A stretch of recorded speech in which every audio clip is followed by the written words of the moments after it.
veamos la unidad 3.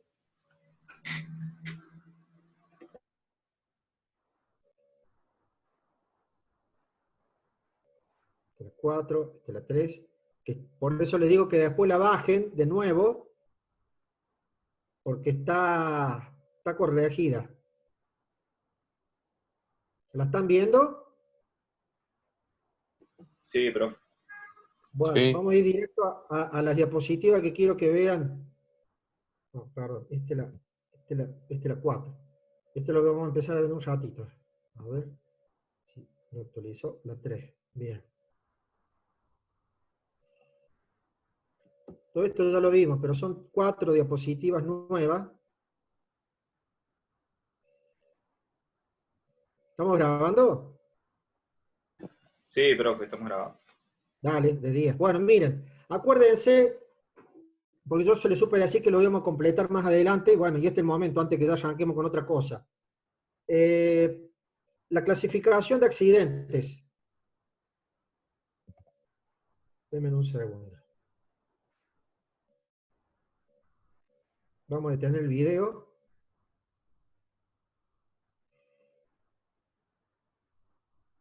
¿Se acuerdan cuando veíamos los tipos de accidentes que vimos con capacidad, con incapacidad, esas cosas? Esto es pregunta de parcial, ¿eh? ¿Qué podía ser un accidente? Algo normal, que no pasara nada, o con incapacidad temporal, cuando tenía algún problema. El ejemplo, cuando uno va al médico, a la junta de control, y nos dicen que, no sé, tenemos alguna lesión, nos dan unos días, pero después volvemos y no tenemos ningún cambio.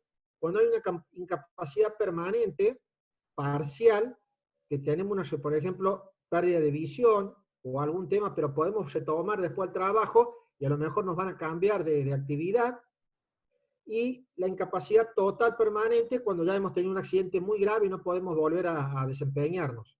Entonces, en ese caso, obviamente tendremos una pensión, bueno, se recurrirá, digamos, a algún otro medio de mantenimiento para recuperar alguna especie de ingreso. Y lo más grave que nos puede pasar es la muerte, obviamente eso ya queda claro.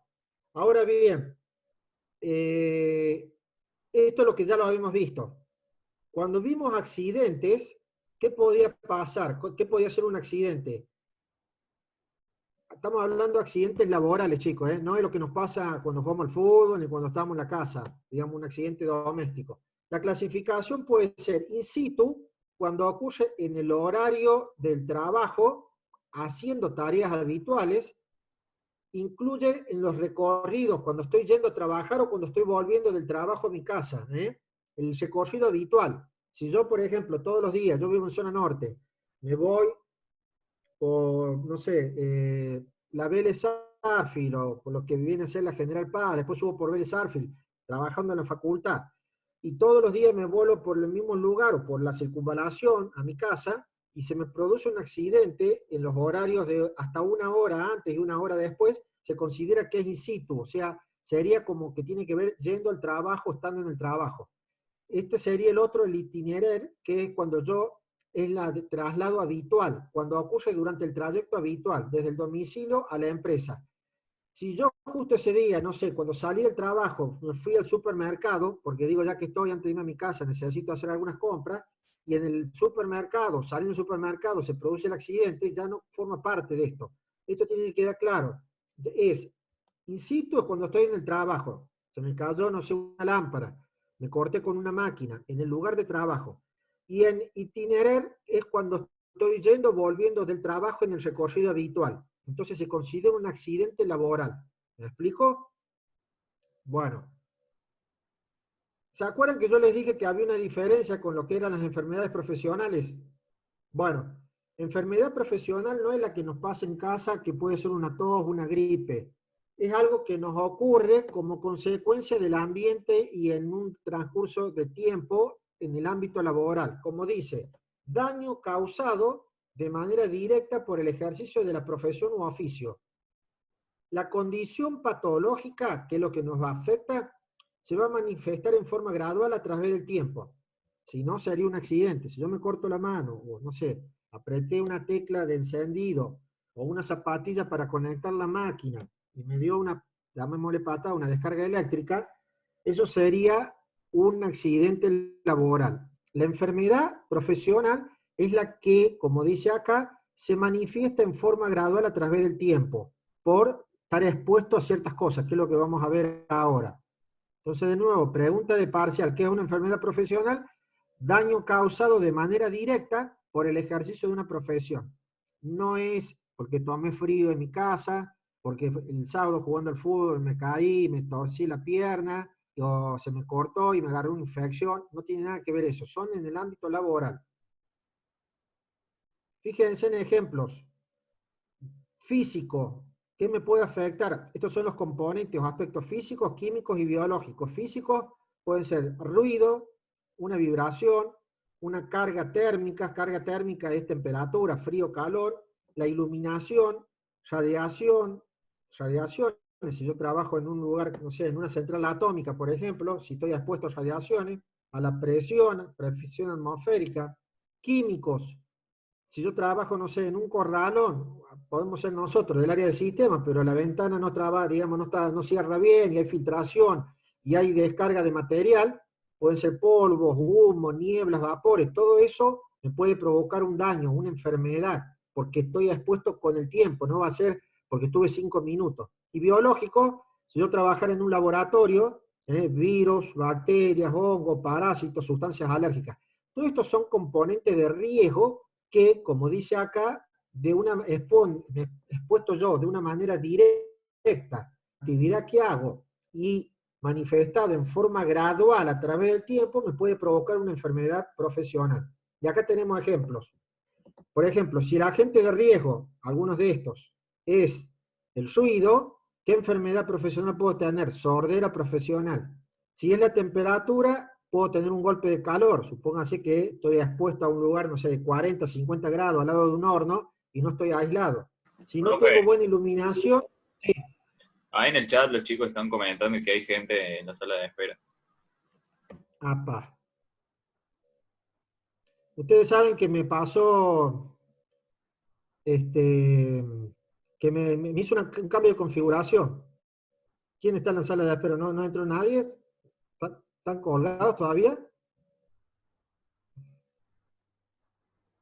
Denme un segundito. Ahí estamos. Bueno, volvemos.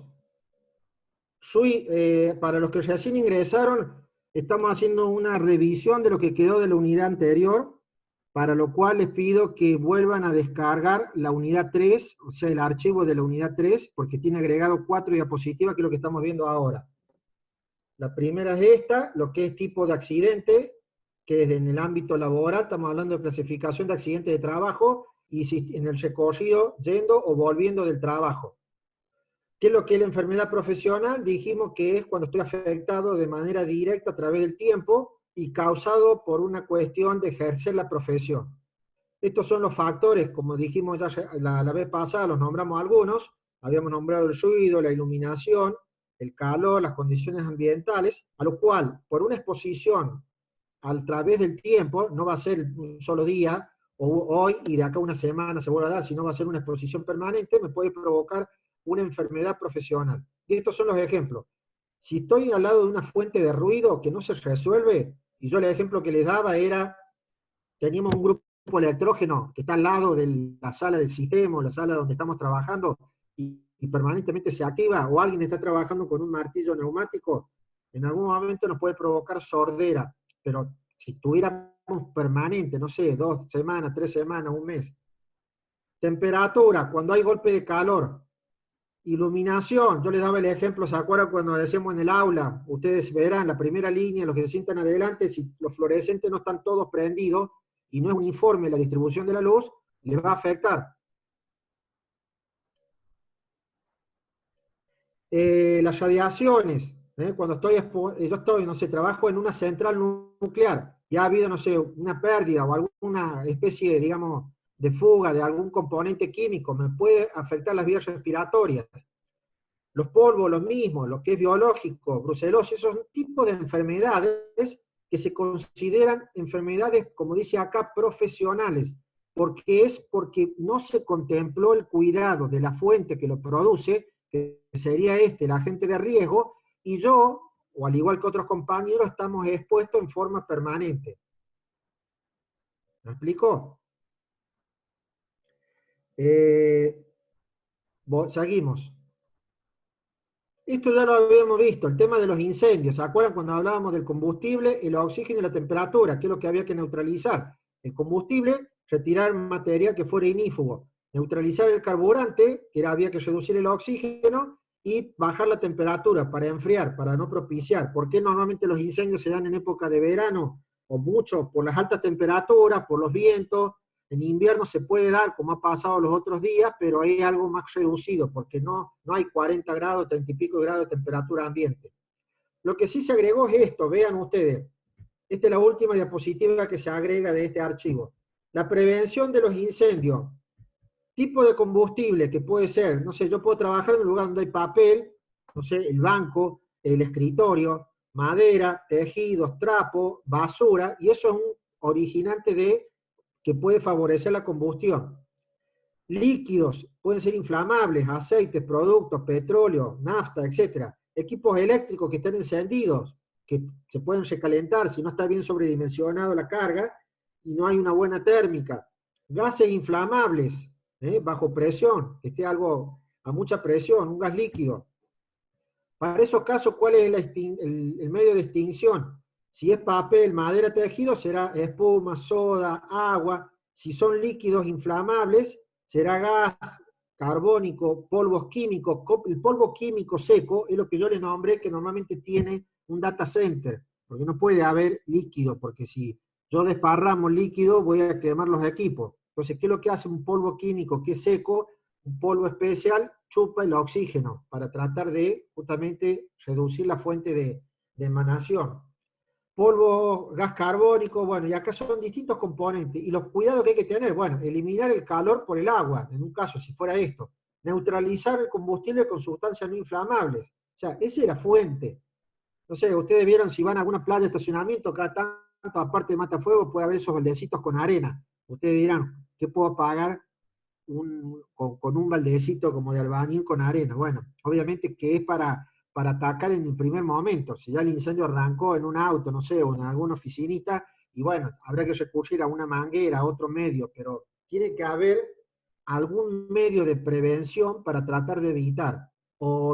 Y vuelvo de nuevo a lo mismo, ya hoy los medios y por ahí obviamente más costoso, comprar un mueble o una silla con material que no sea combustible, que sea más bien inífugo, poner una pared que no sea de tergopol o que tenga un aglomerado o un componente de madera. Bueno, todo eso hay que irlo previendo para tratar de reducir la fuente y las posibilidades. Bueno, y esto que ya lo habíamos visto, que era el tema de la prevención de los robos. Hasta ahí llega lo que era la unidad anterior. Vamos a salir ahora y vamos a empezar con la unidad nueva, que es la que yo les publiqué hoy, la unidad 4. ¿Alguna pregunta de lo que vimos? Ya sea porque les quedó duda, o porque han llegado más tarde, o porque yo no los habilité. ¿Alguien quiere consultar algo?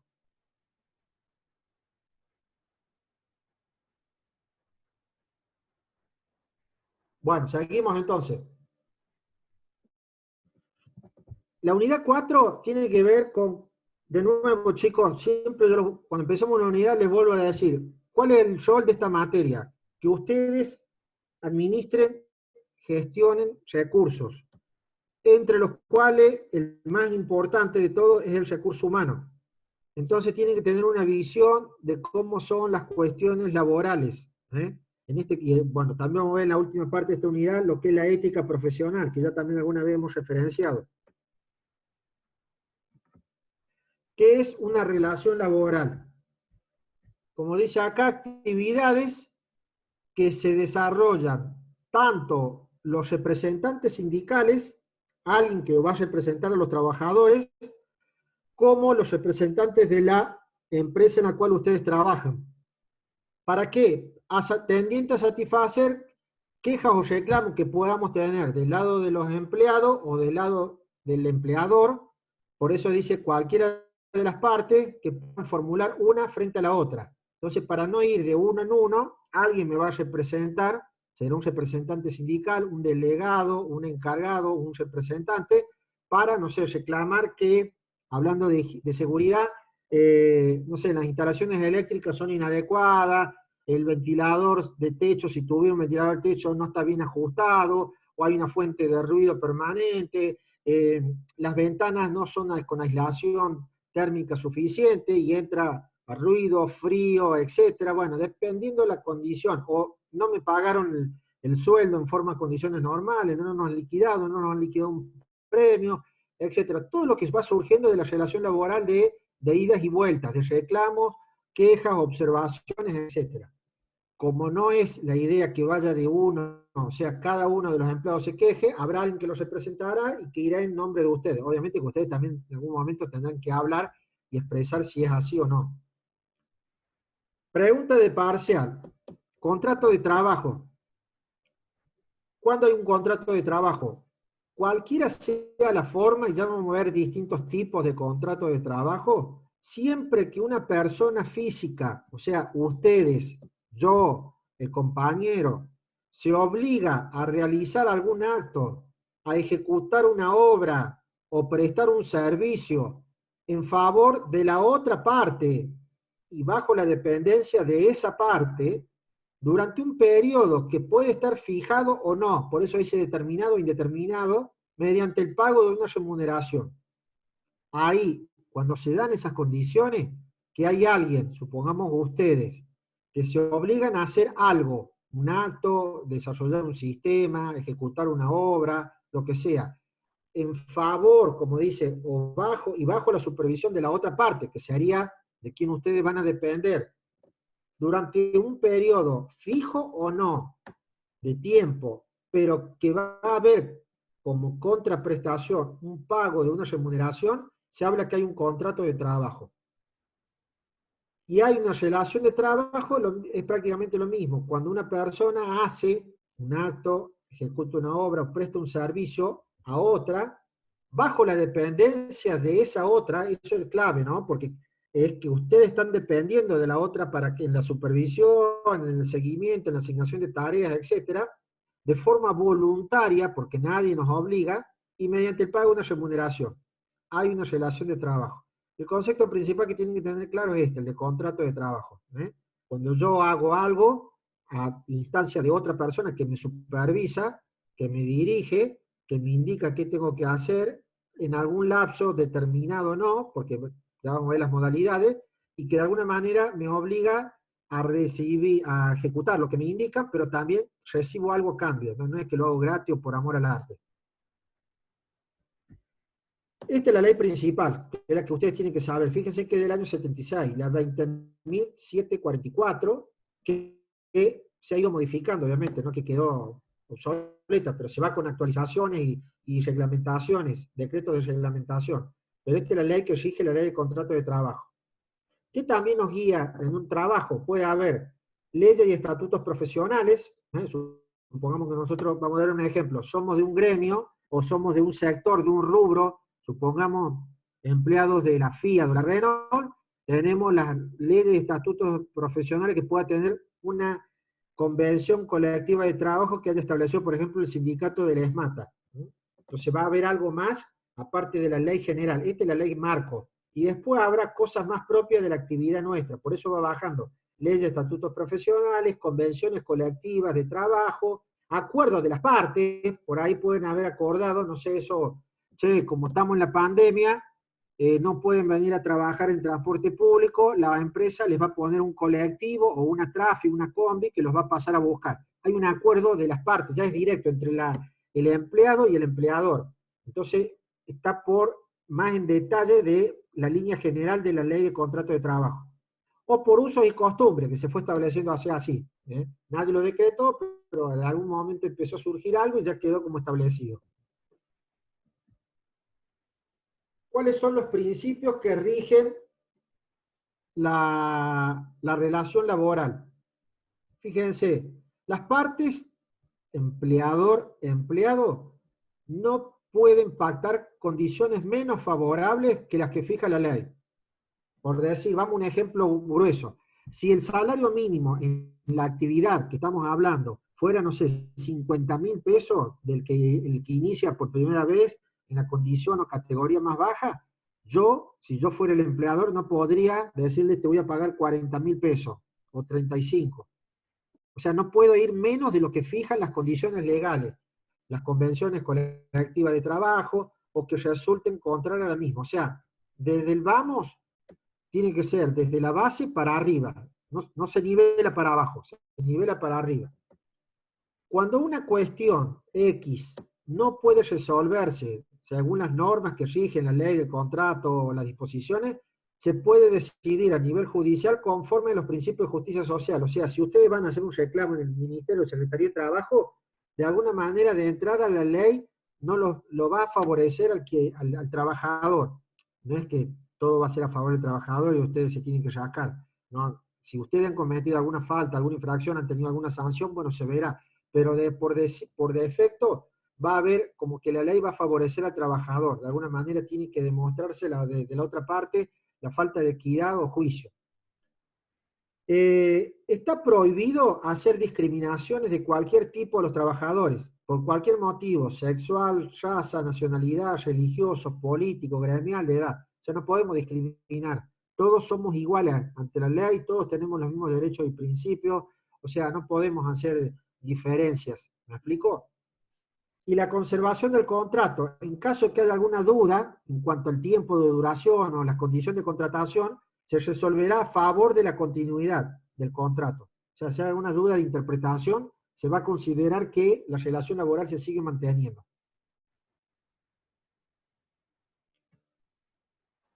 Tipos de contrato de trabajos. Fíjense, contrato a plazo, ya lo vamos a ver, a prueba, contrato por una temporada eventual y a tiempo parcial. Estas son modalidades de contratación, o sea, plazo fijo, ya vamos a ver qué es lo que es cada uno de estos.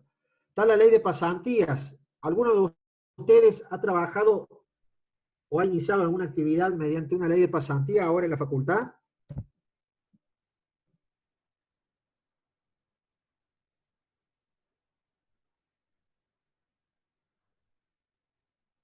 ¿Sí? ¿En qué condición?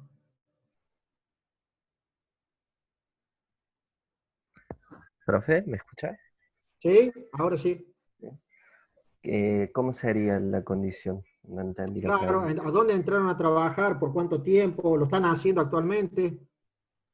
Y yo ahora sí, es en un instituto de radiooncología que está ahí en Nueva Córdoba, y cuando entré firmé por un año, que sería Bien. hasta ¿Y fin de año.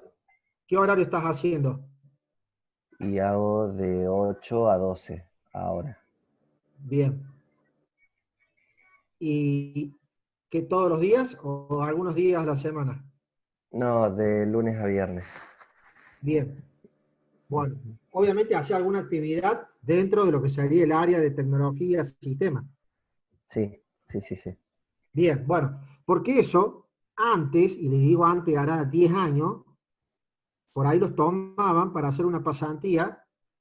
Bueno, ya en un ratito, en 10 minutos, nos vamos a quedar sin tiempo, nos vamos a volver a conectar. Antes los tomaban para hacer alguna actividad Profe, puntual. ahí lo que está Sí, diciendo es que ya queda sin límite la reunión. bueno, salimos ya y volvemos a entrar. No, que tiene minutos ilimitados, no se va a cortar. Ah, bueno, no lo leí. Me parece el mensaje siempre que ya nos vamos a cortar de 10, mejor entonces. Es por lo que me ha registrado. El tema es, por la ley de pasantía, era que antes los tomaban para hacer alguna actividad pasante y después los mejor, vamos a dar un ejemplo, algún supermercado, alguna cadena grande los contrataba y después los mandaba como repositores de góndola. Yo he visto casos que ha pasado así, que supuestamente iban al área de sistema, les hacían alguna entrevista, sí, iban a hacer actividades de desarrollo, relevamiento, etcétera, y después, porque faltaba personal, los mandaban al área de, no sé, de reposiciones, de depósitos, o sea, una actividad que nada tenía que ver con la actividad para que los contrataban. Eso ahora se ha regulado y se controla. Para que hagan una actividad, ya vamos a ver cuestiones a tener en cuenta para que tengan que ver con la ley de pasantía. Fíjense, volvemos a estas modalidades de contrato, que las tienen que tener claras porque es pregunta de parcial. ¿Cuándo es a plazo fijo? Cuando se fija un plazo en el mismo contrato de trabajo, el cual puede no ser, el cual puede extenderse hasta los sumos 5 años. O sea, puede celebrarse por no pudiendo superar los 5 años. O sea, yo les hago un contrato a ustedes donde les digo van a trabajar por 3 años, por 4 años, no les puedo poner por 10 años, es hasta 5 años. Si el contrato es a plazo fijo. Cuando termine el contrato, se verá si se renueva o no, pero digamos, ustedes no tienen derecho a reclamar nada porque ustedes sabían que era un contrato a 5 años. Normalmente en los contratos de trabajo, cuando ustedes firman, no figura un plazo, son contratos por tiempo indeterminado. Obviamente que en algún momento se los pueden dar de baja, los pueden despedir, ustedes pueden renunciar, si lo despiden y es sin causa, le tendrán que pagar una indemnización, bueno, todas esas cuestiones que uno ya sabe, pero digamos, puede ser que sea plazo fijo y no puede pasar los 5 años. Profe, y Contrato eso, los que están actualmente a tiempo indeterminado, ¿entrarían en alguna de estas, de no, estos es de uno acá, que de no se estos tipos? fija, ustedes firman un contrato, supongamos, hacemos todos los procesos que ustedes vimos nosotros en el proceso de reclutamiento, entrevistas, pruebas, etcétera, hacen los análisis médicos, todos, los toman, hacen la admisión, firman un contrato, porque obviamente tiene que haber una relación laboral, donde dirían la categoría, las condiciones generales, y por ahí normalmente no dice el plazo. Entonces los han tomado, digamos, por tiempo indeterminado. En la medida que haya trabajo, que el desempeño sea adecuado, etcétera, que se den las condiciones normales, salvo que en como ahora que hay un caso de pandemia, bajó la actividad, qué sé yo, bueno, si los despiden les tendrán que pagar la indemnización que corresponda, según la antigüedad, los días que tengan pendiente de las vacaciones no gozadas, etcétera, etcétera. Pero lo normal es que se haga por tiempo indeterminado, pero puede fijarse por un plazo, porque no sé, vamos a hacer una obra en particular, bueno, ya vamos a ver esa modalidad, por un trabajo especial, pero puede fijarse que va a ser por 3 años.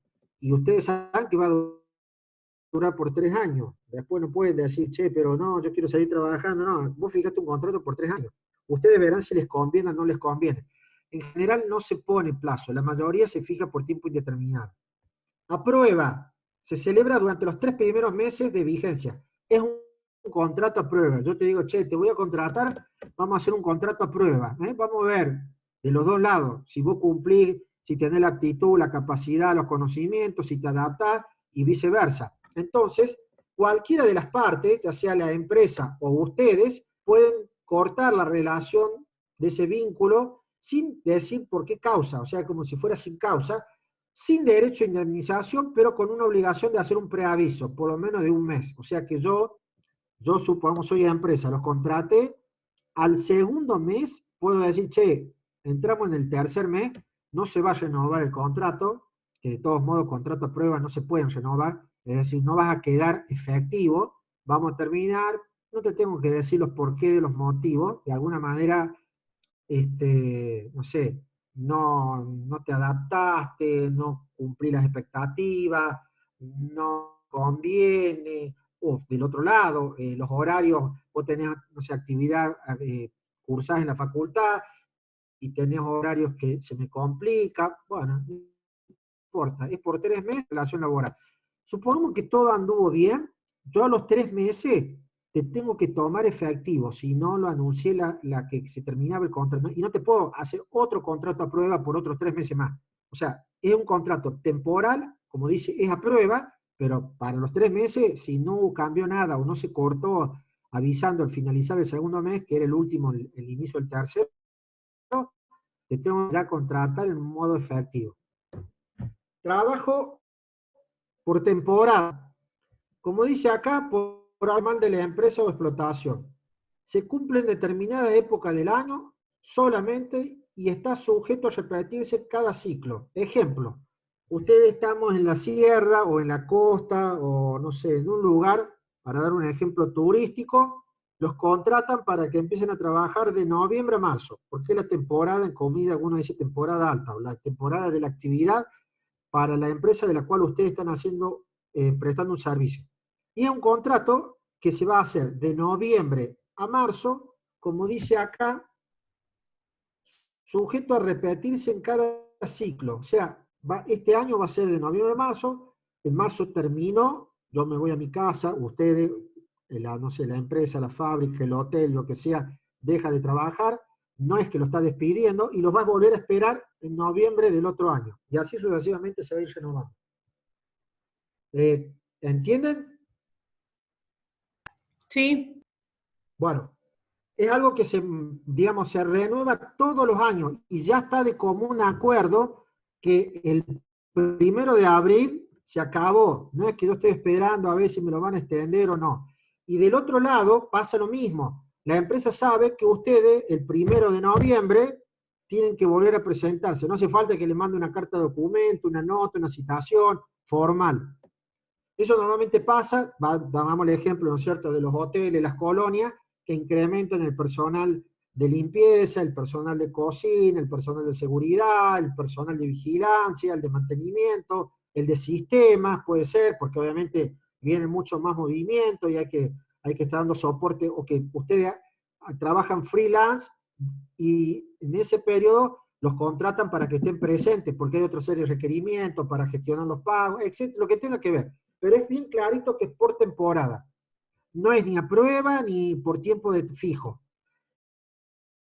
El eventual, cuando la actividad del trabajador se ejerce bajo la dependencia de un empleador para un resultado concreto, algo específico, en relación a un servicio muy determinado, algo que no es fácil, o sea, como dice, que no se puede prever un plazo, o sea, yo no puedo saber si esto va a durar 3 meses, 6 o un año. Por ejemplo, yo digo, te voy a contratar para desarrollar tal sistema. Como no sé que si va a durar 6 meses, u 8 meses, o 9 meses, aclaro, y obviamente yo controlaré de que, entre comillas, vayan avanzándose las tareas, vaya avanzando, pero como no te puedo decir que va a durar un año, capaz que en 10 meses o 9 meses lo hacemos, y si yo puse un año, hay 2 meses o 3 meses que te voy a tener que tener como empleado cuando ya termino la actividad concreta, entonces se va a especificar cuál va a ser el resultado, la obra, el producto, el sistema con el cual queda claro que cuando eso se logre, simplemente se alcance, se termina y la relación laboral. ¿Me explico? O sea, comienza y termina con la realización de la obra, del trabajo, de la prestación del servicio. Y punto. De nuevo, va a quedar claro que ustedes, entre comillas, supongamos que ustedes me contratan a mí o yo los contrato a ustedes, no voy a estar estirando, y bueno, y tratando, digamos, de llevarlo más plazo para que esto no termine nunca. Habrá un seguimiento y un control y será lógico. Pero queda claro que será, no sé, hasta que se ejecutó un edificio, supongamos que fuera una actividad constructora, hasta que se implementó, se capacitó, se instaló un sistema X, esa es la duración de la relación laboral. Normalmente, si yo hago un sistema y contrato, no lo voy a contratar en relación de trabajo, sino hacemos una contratación como si fuera una tercerización del servicio. Ustedes me dan un servicio y no hay relación laboral y yo les voy pagando determinados hitos que se van cumpliendo. Pero bueno, podría darse esa modalidad. Si yo quiero tener personal bajo mi dependencia, en un horario determinado, con una relación laboral, en donde ustedes vienen, yo les pago un salario, obviamente, pero va a finalizar cuando se cumpla o se termine de ejecutar la prestación del servicio. Y contrato a tiempo parcial, cuando el trabajador presta el servicio en un determinado cantidad de horas, a las días, a la semana, que es inferior a las 2/3 partes de la jornada habitual. Por ejemplo, si la jornada habitual es 8 horas, tendría que ser, ¿cuánto es 2/3 de 8? No más de 5 horas. Por ejemplo, ustedes están trabajando y estudiando, les pueden generar un contrato de trabajo a tiempo parcial. No sé, de 8 a 1, son 5 horas. Que son las 3/4 partes de la jornada normal o habitual de esa actividad. ¿Me explico? Porque si pasa las 2/3 partes, ya sería lo mismo que un trabajador común. Entonces ya no entraría como un contrato a tiempo parcial. Por eso se dice tiempo parcial. Pueden ser, no sé, 5 horas, 4 horas, 3 horas todos los días, o no sé, días de por medio. Bueno, ya se verá la modalidad, pero no más de 2/3 partes de la jornada habitual de esa actividad. Obviamente que el sueldo va a ser proporcional a la cantidad de horas, el sueldo, el ingreso, el salario que se fije.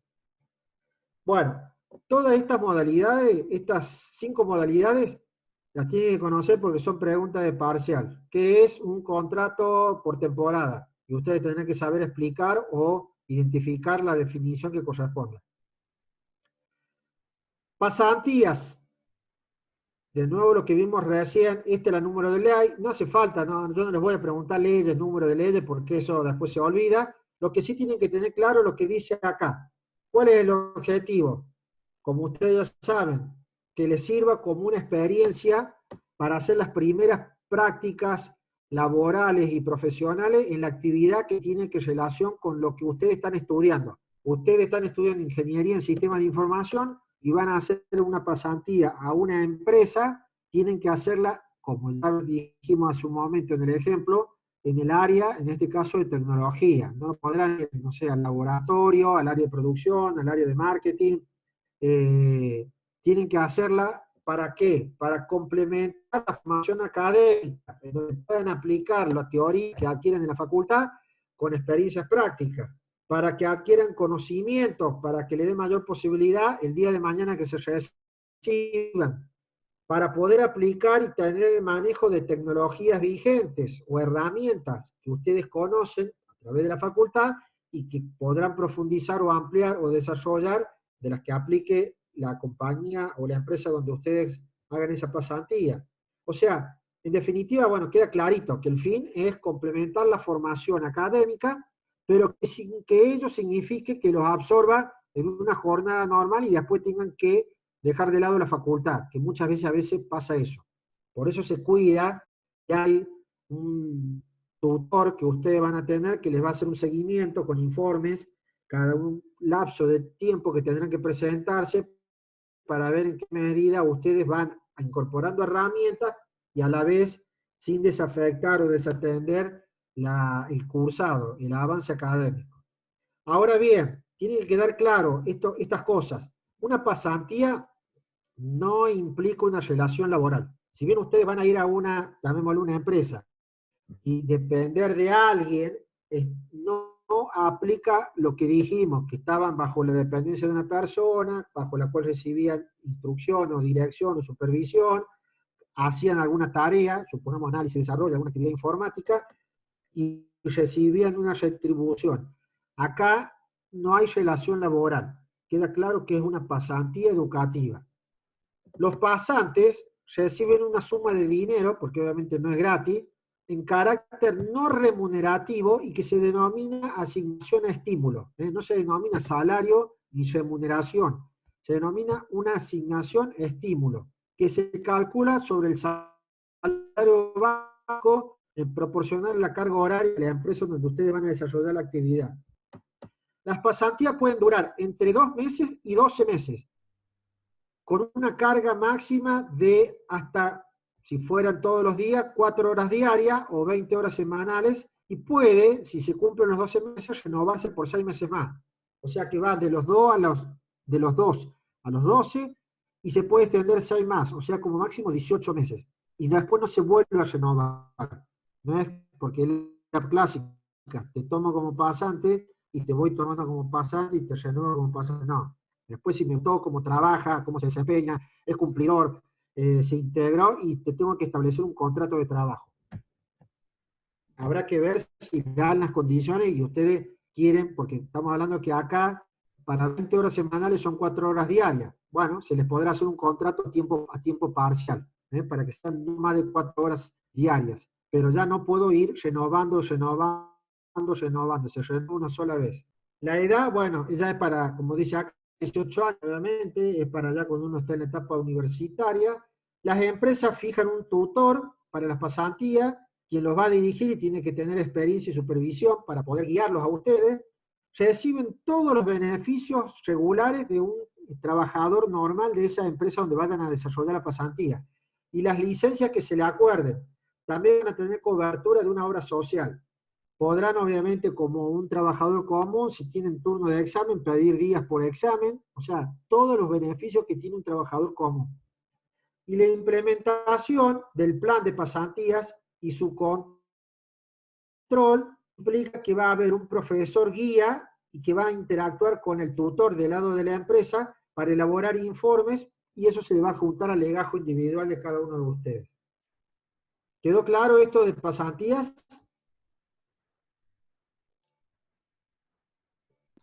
Sí. Bueno. Otra cuestión que tiene que conocer, la diferencia entre gremio y sindicato. Un gremio es el conjunto de personas que ejercen una misma actividad.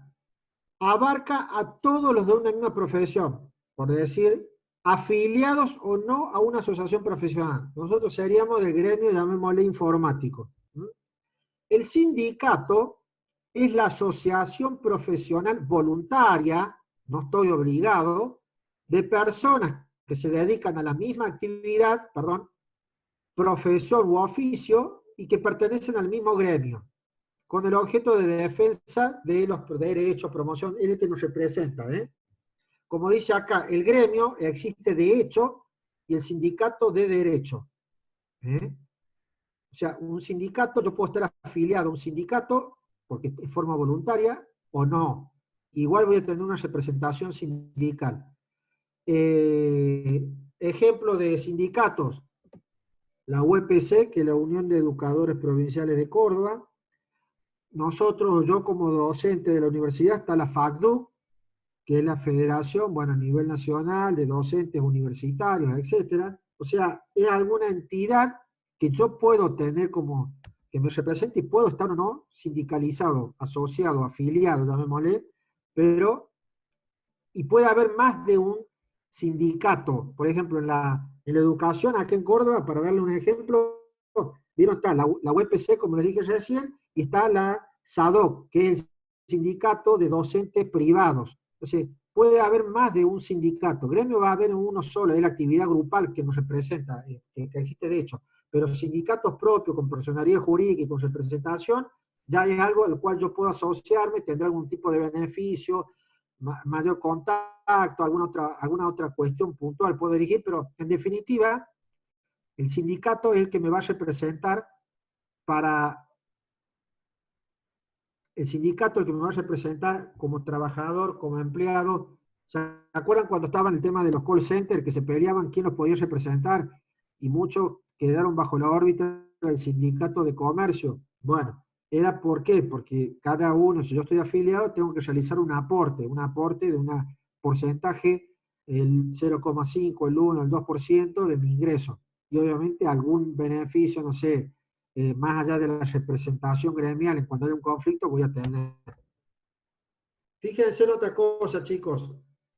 ¿Cuál es la función de la representación gremial? Primero, velar el cumplimiento de las normas. O sea, ¿qué va a hacer? De nuevo, volvemos acá, el sindicato, por mí, por el grupo al cual representa.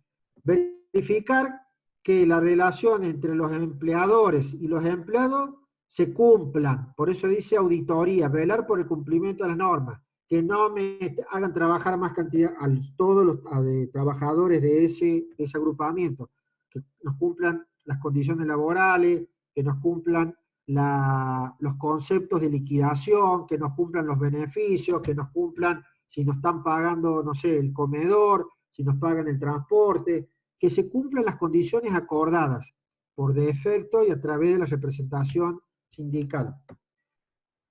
Comunicar como necesidad de información de ambas partes, ser comunicación y voz. O sea, cuando hay alguna cuestión que surge del reclamo, no voy a ir yo a hacer el reclamo, irá el representante sindical, que para eso habremos definido, votado, elegido a un delegado en el área, en el sector, que va a ir al gremio y plantearle, che, donde estamos trabajando en la fábrica XX, no nos están, no sé, liquidando las horas extras, o no nos pagan las horas extras, o no nos dan franco compensatorio, o nos están exigiendo condiciones, más cantidad de horas de lo normal, no nos liquidan los viáticos, no nos pagan, no sé, los aportes patronal, etcétera. Dependerá.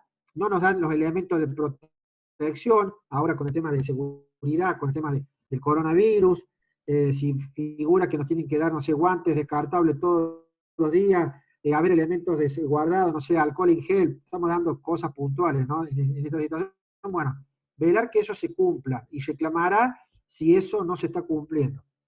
Negociación o cambio de nuevas normas, también. Che, no, la inflación aumentó tanto, la condición era que iba a haber un aumento a través de una cláusula que se iba a rever según el índice, no sé, el índice de inflación de la ciudad de Córdoba o el índice de construcción, dependerá cuál valor se tome. Bueno, hará una tarea de negociación con la parte de la dirección de la empresa, la patronal, etcétera.